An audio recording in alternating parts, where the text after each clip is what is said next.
민간 인재는 함께 참여를 한다는 거고요. 근데 이제 윤석열 당선인의 취지는 참모진들을 좀 줄이고 정형화를 한 다음에 민간의 인재들은 선거 국정을 운영하겠다는 그런 취지입니다. 그리고 이렇게 되면 청와대가 비워지게 되잖아요. 국민들에게 개방이 된다는 공원처럼 그런 분들이겠죠. 그리고 윤석열 당선인의 확보해서 이번에 TF팀까지 꾸려서 추진을 하고 있는데 다만 이 공약 자체가 그렇게 쉽진 않아요. 왜냐면은 문재인 대통령도 약속을 따라 국제화를 한 적이 있었거든요. 그렇죠. 그때 당시에 문제가 됐던 게 겸허하고 공간 문제가 대표적이었습니다. 일단은 지금 청와대 같은 경우에는 헬기가 뜨고 설 수 있는, 착륙을 할 수 있는 헬기장을 모시고 있거든요. 근데 이런 정도의 패치 부지를 광화문지역에 찾을 수가 있겠느냐 이런 문제가 한 가지 있었고요. 그리고 또 대통령 집무실 근처 100m 안에는 실제 지금 배치가 되어 있거든요. 시민들이 좀 쉽게 할 수 있도록 그렇게 조성이 된 곳인데 그 취지하고 좀 어긋날 수가 있습니다. 그리고 또 광화문에 대통령 집무실에 오게 되면은 경호에도 좀 어려움이 따를 것 같아요. 또 유사시에 청와대 지금 지하에 있는 벙커 시설 이런 거 곤란한 실무적 문제는 어떻게 풀지 모르겠어요.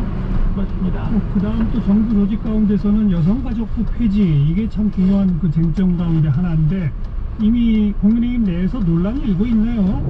맞습니다. 지금 대선 치른 지 이틀째인 어제부터 공식적으로 재검토해야 된다는 그런 주장들이 나오기 시작을 했습니다. 일단은 서병수 의원 같은 경우에는 여가부 폐지라는 공약 다시 들여다보십시다 이런 제목의 글을 페이스북에 올렸는데요. 지금 이대남 때문에 혹은 이대녀 때문에 불공정한 대우를 받는 게 아니고 불평등해진 게 아니다.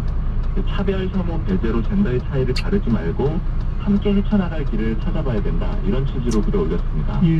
그리고 김종인 전 총괄선대위원장도 어제 라디오에 출연을 해서 선거 결과를 분석을 하면서 이게 젠더 갈등 문제가 표심을 완전히 양쪽으로 갈라놨다. 이렇게 얘기를 했어요. 그러면서 이런 갈등 구조가 있는데 무조건 여가부를 폐지하겠다라고 하면은 그 갈등 구조를 더 촉진시킬 수가 있다. 이렇게 지적을 했습니다.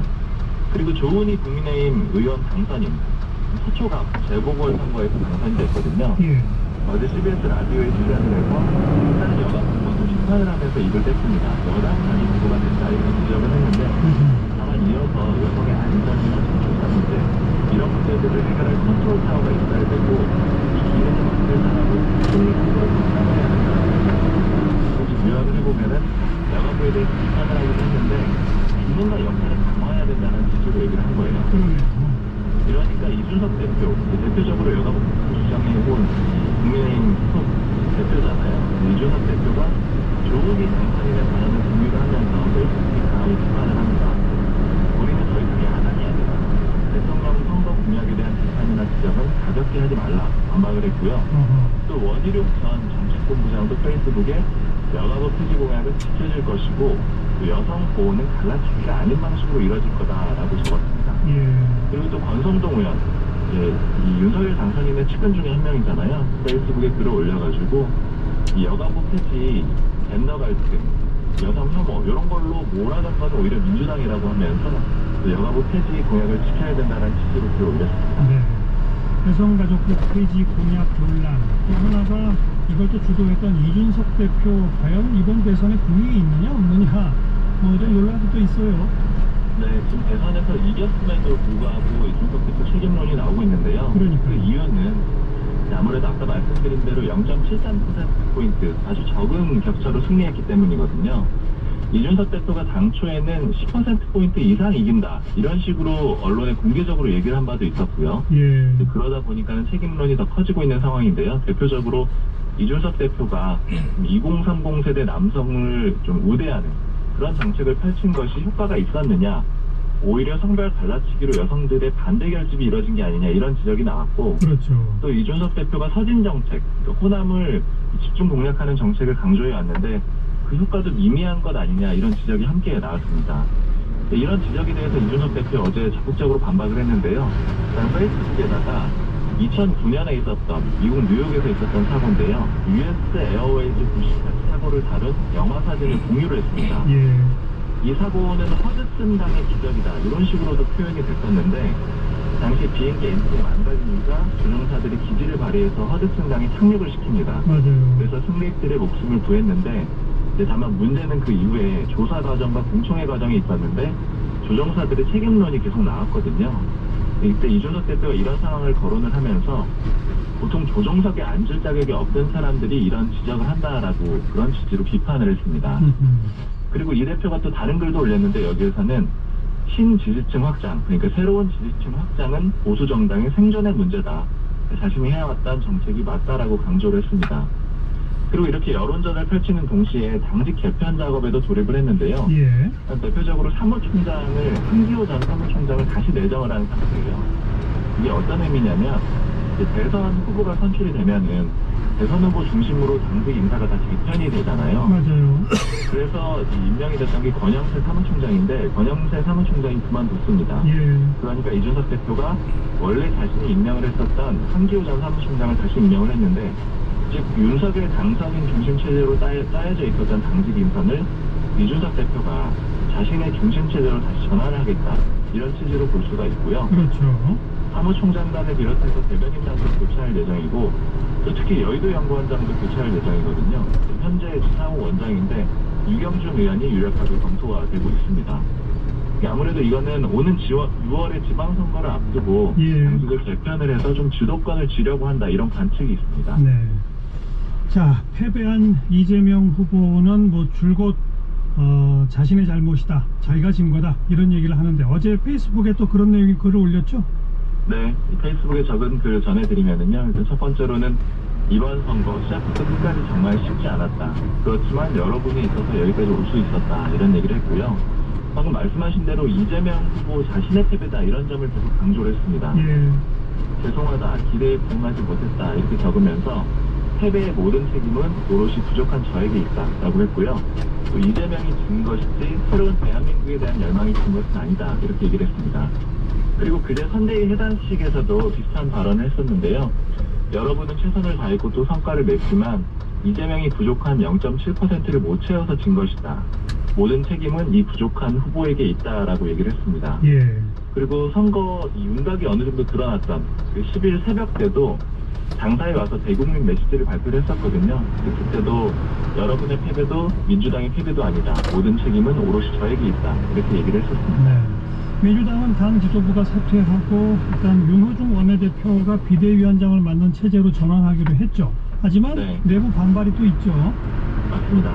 일단 대선 패배의 책임을 지고 송영길 대표를 비롯한 최고위원들, 즉 당 지도부가 사퇴를 했거든요. 그래서 민주당은 지도부 공백 상태가 됐고 이 상황을 대응하기 위해서 비대위 체제로 전환하기로 했습니다. 그리고 그 비대위의 수장, 비대위원장을 윤호중 원내대표가 맡기로 한 거예요. 예. 어제 의원총회에서 의견을 모았고 나머지 비대위원, 최고위원의 대체라고 보시면 되는데 내일 13일까지 인선을 마치기로 했습니다. 예. 일단은 의원총회에서는 어찌됐든 윤호중 원내대표가 비대위원장을 맡기로 결론이 난 상태인데 다만 반론도 있었어요.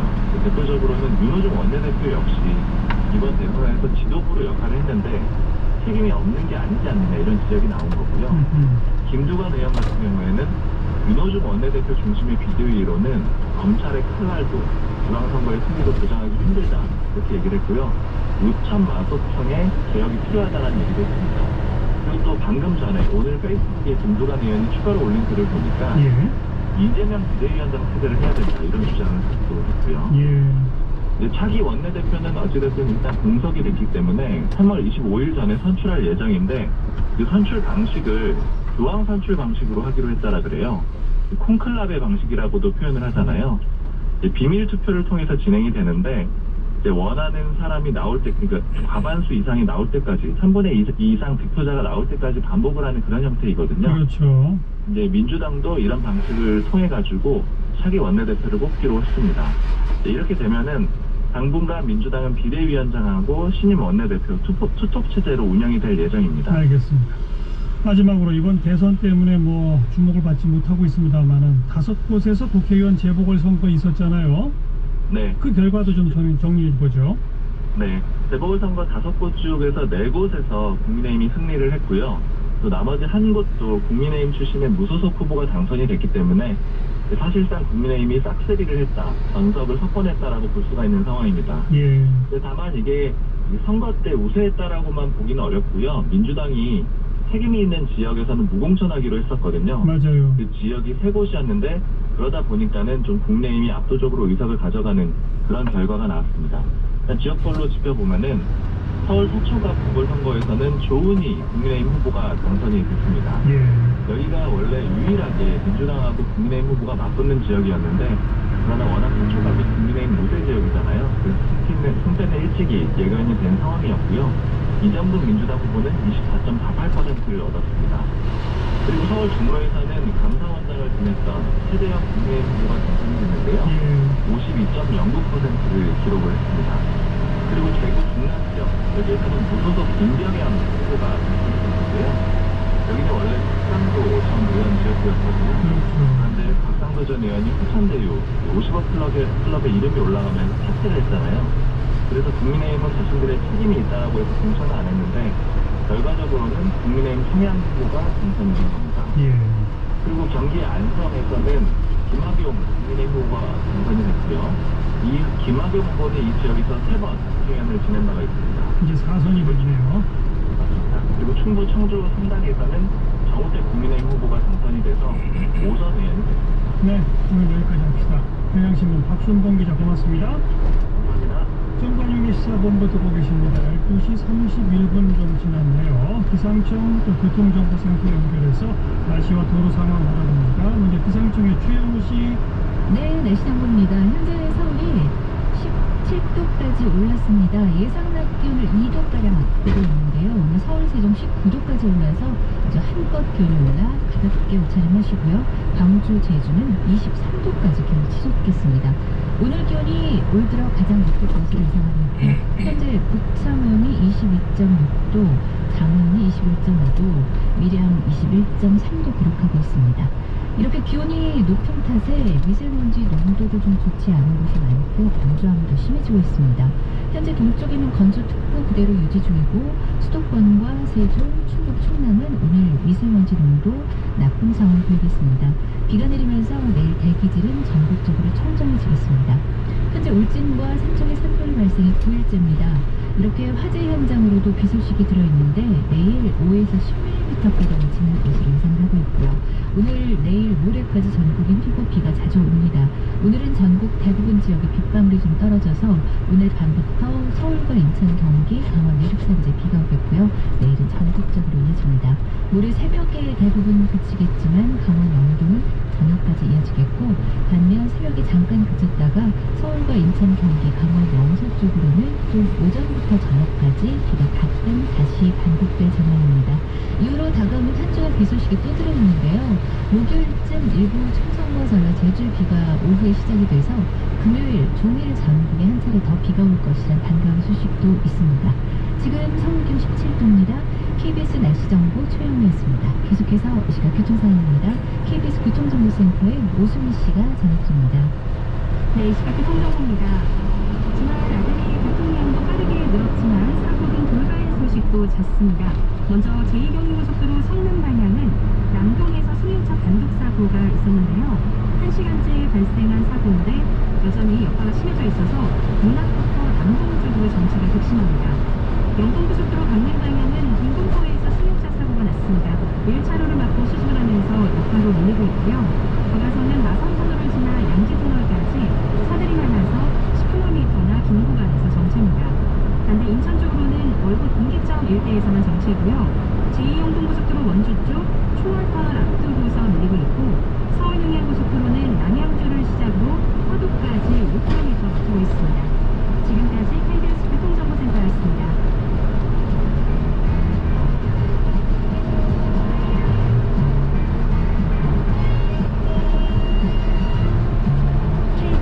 일라디오의 시간은 쉬지 않고 돌아갑니다. 주말 정관용의 시사본부. 네, 지금부터 이번 대선 결과 그리고 앞으로 새로운 여권이 된 윤석열 당선자 측에서는 어떤 일들이 있을지 이 안에는 또 어떻게